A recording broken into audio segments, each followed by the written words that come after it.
Hello, everybody, and welcome to Beyond Mount Rushmore, the history you never knew you needed. I'm Jeff Hickcox, and across from me, our self-proclaimed presidential historian, yes, I remembered it this time, Stan Nawalaniec. Hi, everybody. Stan gets a kick out of I always forget the title, I always forget his name, what he is. But you're doing all right. I appreciate you being here. Thank you. You too. Thank you. We're up to part two of the rise and fall of Aaron Burr. Yes, and I was saying just before we started recording, this 3-part episode is probably my favorite of all we've done. Because it's a great story, and we said it in the last episode. Mm-hmm. It's peeling an onion because one story falls on top of another story, and to the victor go the spoils, and there are things, as we keep saying in every episode, you do not learn in school, or a history teacher does not tell you. There's an underbelly to every story. Yes, and that's our goal. That's our goal is to bring that up and to show you that and educate you on it because it's interesting. So part two of this we are calling Hamilton, Burr, and the Duel That Shocked America, and it did shock America. It was even huge. To this day. It still shocks America when you say a sitting vice president and the secretary of the Treasury had a duel and one killed the other. Right. A sitting vice president. Just think of that right now, right? Yeah. That would be Vice President Vance. Yeah. Right. Kills the secretary. Who's the secretary of the Treasury? The guy with the glasses. That's right. As we remember from our last episode, Burr is unsuccessful in his attempt to take the Electoral College and the presidency from his running mate, Thomas Jefferson. Which he wasn't supposed to do, but yes, that's true. Yeah, everybody knew he was the running mate, VP, but he realized now, because he was an opportunist. He was. Hey, maybe I can get the presidency because nothing was specified in our ballot. Yeah. Wrong. He didn't succeed in large part, as we told you, thanks to Alexander Hamilton's lobbying campaign to warn the House of Representatives about Burr. Right. He hated Jefferson. Hated him. Hated Burr more. Yep. Because Hamilton, a Federalist. Yes. Burr and Jefferson, Democratic Republicans. Correct. And totally different philosophies on politics. Yes, but he just didn't like the way Burr behaved. Right. He didn't like his jib. Right. I like that jib. There you go. He didn't like him because he knew he was an opportunist. He wasn't doing it, and we stressed this in the first part of this. Mm-hmm. Our founding fathers were not looking at profiting from leading this country. Nope. They wanted to have separation from England and independence and liberty. That's what they cared. Not Burr. Not money, but Burr was the other way. Burr wanted cash. Right. Burr wanted influence. Burr wanted power. Yep. And they were warning the House of Representatives. They were warning the country about him. Mm-hmm. Beware. And so he was unsuccessful, thanks in large part to Hamilton. The election, as you alluded to in the last episode, did nothing to help the relationship between Vice President Burr and Thomas Jefferson. No. They were running mates who became complete enemies. Right. He was relegated to nothing. Once they took office in March 1801, Jefferson completely marginalized Burr. As vice president, Burr was given virtually no influence, and Jefferson systematically denied political appointments to Burr's allies in New York, instead choosing to back Burr's rivals as far as appointments go. Right. Jefferson essentially treated Burr as an opposition figure within his own administration. This is the enemy. Right. And, you had said in the last episode as well that was common because first and second place sometimes weren't on the same political party, but these two were. They were, and they were campaigning as such. Right. No luck. They became complete enemies. For the 1804 presidential election, that would be Jefferson's reelection. Right. Jefferson and the Democratic Republicans officially dropped Burr from the ticket, replacing him with Mr. Funkadelic George Clinton. No, wrong guy. But George Clinton was his name. The first thing I saw when I saw his name is I thought the same thing. Burr, for his part, he knew darn well he was not going to be a part of the 1804 presidential ticket. Nope. So he decided he was going to launch his campaign for governor of New York. Yes, he was. I'm the sitting vice president, but I'm going to run for governor of New York because there's no way in the world Jefferson's keeping me and the party doesn't want me. By this point in time, as Burr is running for governor, keep in mind, Alexander Hamilton is also from New York. Yes. And with all the backstabbing going on, Burr does not like Alexander Hamilton. You screwed me over as far as the presidency goes. Yep. You're not going to screw me over as far as the New York governorship goes. Hamilton had other ideas. Hamilton said, hold my beer. Yeah. He said, oh, really?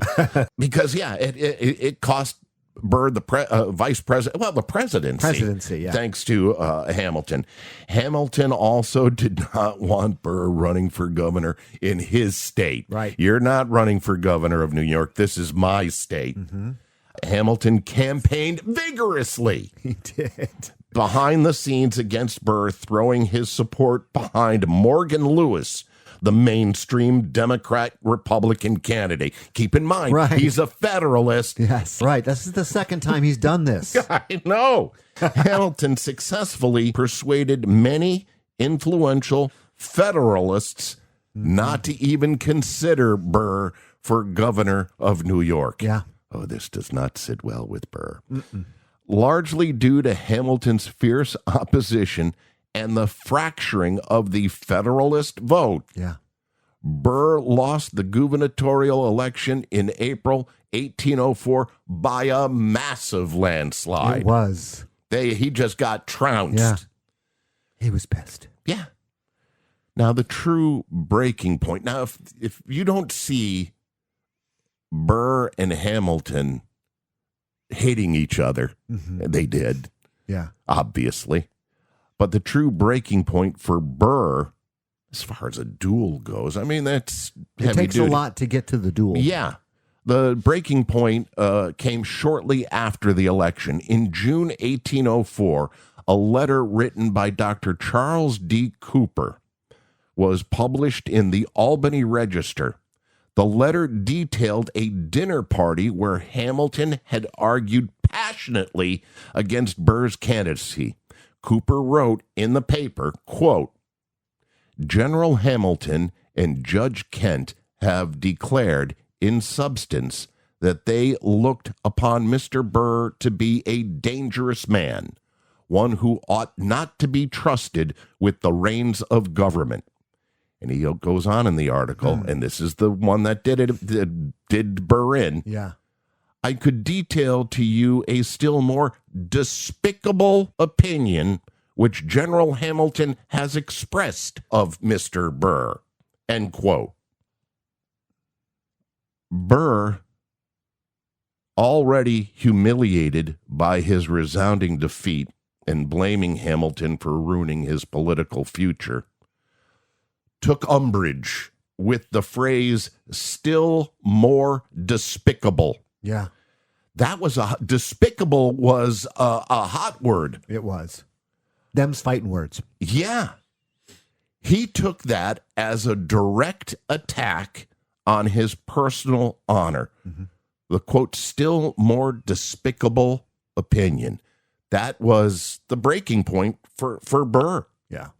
The more I have read about the word despicable, back then it was calling somebody, think of the most vile thing you could call them. That is just horrible stuff. It was the worst. When Burr demanded a prompt acknowledgement or denial of these remarks, Hamilton refused. He would also not apologize for the unspecified rumors because the actual thing was never put in the paper what it was. Right. Unable to reach a compromise, Burr challenged Hamilton to a duel. Now, when a duel happens, in that era, it was called at first affairs of honor. Okay. Affairs of honor were the starting grounds for a duel. In most cases, and as in Hamilton's case, if you only apologized or recanted, the duel is over. Okay. As far as Hamilton is concerned, he's had many affairs of honor in his lifetime. Here's our favorite guy. I like this guy a lot. He's the history guy. He has a YouTube channel. His name is Lance Geiger, talking about Hamilton and affairs of honor. Over his lifetime, Alexander Hamilton was a party to no less than 10 affairs of honor. Wow. 7 as a primary and 3 others as someone else's second. Yeah. That's the starting ground. Here it is. Yeah. This is now an affair of honor. You can get out of it, or it will lead to a duel. In fact, one of those affairs of honor that Alexander had was against future President James Monroe. Really? Wow.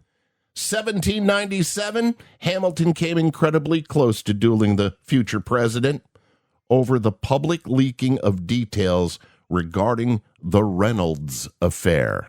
Okay. Hamilton was said to have had an affair with Reynolds' wife. He was right. I remember that. Yes, and he was another one of Hamilton's enemies. Yeah.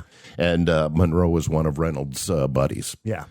Ironically, the man who stopped the duel between James Monroe and Alexander Hamilton to just say, take a step back, apologize, was Aaron Burr. Yeah. He refereed that one, and Monroe stepped back. That's amazing. That is amazing. That intertwining of this story is just incredible. Like you said, an onion. It is. It's all just. It's an peeling the onion and following the twists of a pretzel. Yeah. Yes. By the way, members of the Hamilton family were also known for getting themselves into duels and affairs of the heart. They were. It was not. There's a pattern here because Hamilton was involved in a lot of these affairs of the heart, and family members were. Yeah.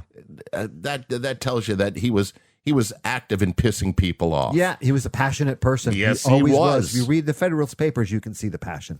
In 1799, Aaron Burr actually fought a duel with a gentleman by the name of John Barker Church, who was Alexander Hamilton's brother-in-law. No one was injured in that duel, and the duel ended after Church apologized. Oh, good. The pistols set to be used in that duel were owned by Church. So those were the pistols that were going to be brought out. Okay. Remember those pistols because it will play a later role. Church's pistols? Church's pistols. Okay. Philip Hamilton, Alexander Hamilton's eldest son. Yep. He died in a duel at the very same place where Alexander Hamilton and Burr would duel. Yep. Weehawken, New Jersey. He was killed by George Ecker after Philip confronted Ecker over a speech insulting his father. Mm-hmm. And Philip died. And Philip died. Now, the Hamilton-Burr duel, July 11th, 1804. Mm-hmm. Weehawken, New Jersey. The chosen location was a narrow, ledge-like clearing on the New Jersey Palisades, directly across the Hudson River from Manhattan. Yep.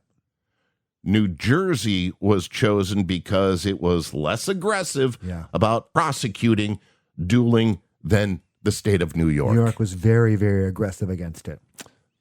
Burr and his second, William P. Van Ness, arrived first at around 6:30 a.m. to clear some brush from the dueling ledge. Mm-hmm. Hamilton and his second, Nathaniel Pendleton, arrived shortly after 7 a.m., accompanied by a physician, Dr. David Hosack. Okay. Pendleton and Van Ness measured out 10 full paces, roughly 30 feet, and cast lots to determine the positions and who would command to fire. Hamilton second, Pendleton won both. So he got to determine the position and got to call out to fire. Hamilton took the upstream position facing south. Because the sun was rising in the east over the river, the position was slightly compromised. His vision was a little, shaky. Yeah, because of the sunshine. Because of the sun coming up.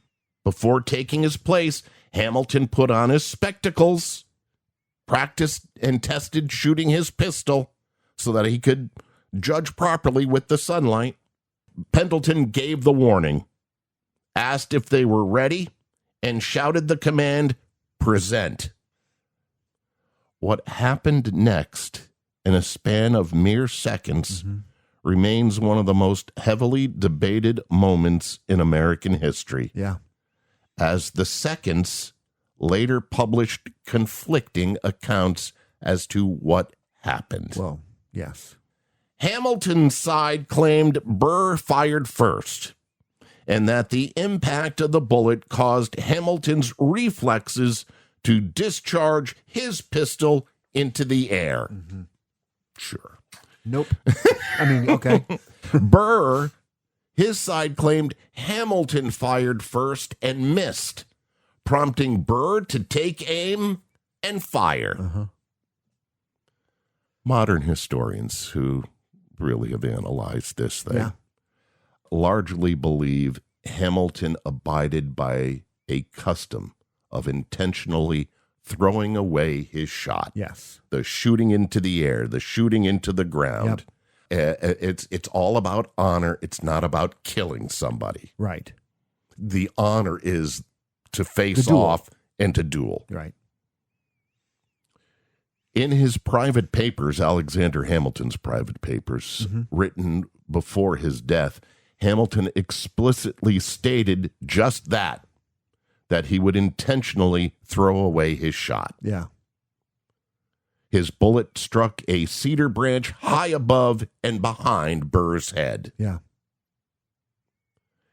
Here's what Aaron Burr did and Hamilton's reaction to it from an historian from the podcast Awake Stories. Burr took aim and fired. His bullet struck Hamilton in the lower abdomen above the right hip, the shot causing immediate excruciating pain as it tore through Hamilton's internal organs before lodging in his spine. Hamilton collapsed to the ground and held his wound in agony. Burr, meanwhile, stood momentarily in stunned silence, and without a word, he quickly turned and left the scene, returning to New York as Hamilton lay there dying. Hamilton was taken to the home of a friend in Greenwich Village, where over the course of the next 31 hours, he drifted in and out of consciousness, surrounded by his family. Alexander Hamilton died the following day, July 12th, 1804, at 2 p.m. That's the sanitized version of it. And he lingered for a while afterwards. Changed history, that shot. It most certainly did. It is said the immediate aftermath of the shooting, Hamilton raised up on his toes and muttered, "I'm a dead man," and collapsed into Pendleton's arms. Burr, that was pretty much what he did. He left, but Burr, according to witnesses, reportedly showed a momentary flash of regret or concern, began to move towards the fallen Hamilton, but his second shielded him with an umbrella to hide his identity and hurried him down to the boat on the Hudson. Let's get the hell out of here. Right. Dr. Hosack rushed up the ledge to find Hamilton half sitting, held by Pendleton. Hamilton weakly told the doctor, quote, "This is a mortal wound, doctor," before fainting from the pain and blood loss. He was rowed back across the Hudson as well. Yeah. Alexander Hamilton's funeral was on Saturday, July 14th, 1804, and was one of the most solemn, grandest affairs ever seen in New York. Yeah, it was the largest in history at that time. It served as a massive outpouring of collective grief and political shock. They had to do this quite quickly, by the way, because unlike today, there was no such thing as embalming. Right, yeah. We were in July. It was hot. Very hot, yes. The heat was intense, according to witnesses. The funeral was arranged rapidly, and he was in the ground 2 days later. Yeah. Because it would have gotten a little stinky. Yes, it would have. But the outrage in the public was huge. Hamilton was buried in the Trinity Churchyard, positioned not far from where his eldest son, Philip, had been buried just 2 years earlier after his duel. Yeah. And there's just something going on with these Hamiltons and duels, I'll tell you. The ceremony concluded with the military performing the final ceremonial gun salutes over Hamilton's grave. Mm-hmm. As far as the vice president was concerned, Aaron Burr's life shifted rapidly. Yeah. From cold nonchalance to a frantic race to escape the law. Yeah. That'll be in part 3, because that is exactly what happened. People know the musical, the play, Hamilton. It ends with the duel. Yeah. And what happened to Aaron Burr? There was treason involved. Jefferson went after him with vigor. Yep, to the point where, and we'll talk about this in the other episode, Burr leaves the country. Yeah. He gets the hell out of Dodge fast because he knows he's a wanted man. Yeah. He killed a founding father. Yeah. But again, that'll be our next part. Calling that part 3, Aaron Burr, treason, exile, and the long fall. Just to let you know. But I've got one final footnote. Okay. And this is something that they don't teach you in school. Mm-hmm. I didn't know about this until I did the research on it. Okay. And it changes the whole complexion of this whole duel between Aaron Burr and Alexander Hamilton. What's that? The owner of the dueling pistols that were used that day between Burr and Hamilton were owned by John Baker Church. If you remember. Oh, yeah. Same.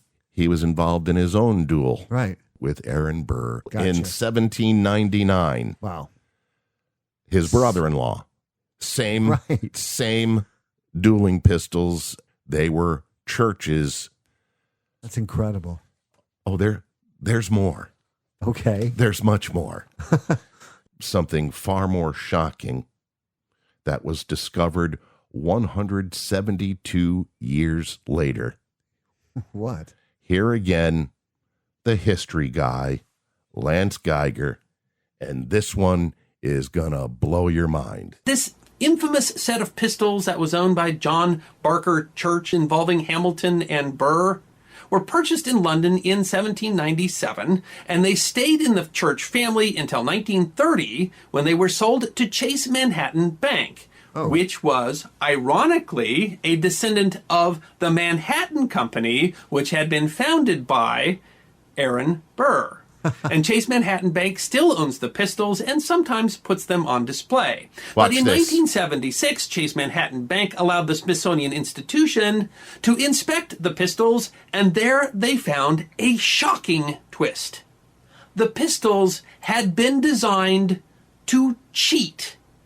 One of the pistols had a special mechanism built in so that if you pushed the trigger far forward, it would create a pistol with a hair trigger, which might allow you to fire a hair faster than someone you were fighting in a duel, something that would have been incredibly dishonorable. And as those pistols belonged to Hamilton's family, it's likely that Hamilton knew about that modification and Burr did not. And so some claim that the reason that Alexander Hamilton fired high in his duel with Aaron Burr was because he had chosen to cheat using a pistol with a hair trigger, and that caused him to fire early as he was lowering his pistol. Oh. Wow. Wow. Wow. That's right. So he didn't The fire pistols over were the head. rigged. Wow. That is insane. That just changes everything. It changes everything if that is the case. Right. Evidence points to it, but I want to also point out we knew about that in 1976, and nobody tells you that story. Right. Nobody. And that was discovered by the Smithsonian. That was 50 years ago. Nobody said anything, and it changes Hamilton's. He was a hero because he fired over the head, but now he could have been a cheater. It was a hair trigger because he had his finger on the pistol and the thing just went off. Wow. That's incredible. Yes. What a twist. Yeah, but Hamilton, to the victor goes the spoils. Yeah. And essentially, although he died, he was the victor as far as American history goes. He was. And we'll find out what happened to Aaron Burr Not good. in 2 weeks. Aaron Burr, treason, exile, and the long fall. Yeah. This has been Beyond Mount Rushmore. The history. You had to think about the name. No, I was doing dramatic pause. All right, go ahead. Do it again. This has been Beyond Mount Rushmore, the history you never knew you needed or thought you had or wanted. I'm Jeff Hickcox, our self-proclaimed presidential historian, Stan Nawalaniec. Hi, everybody. Check out our Facebook and social media, Yep. TikTok and such. And part 3 in 2 weeks. Yep.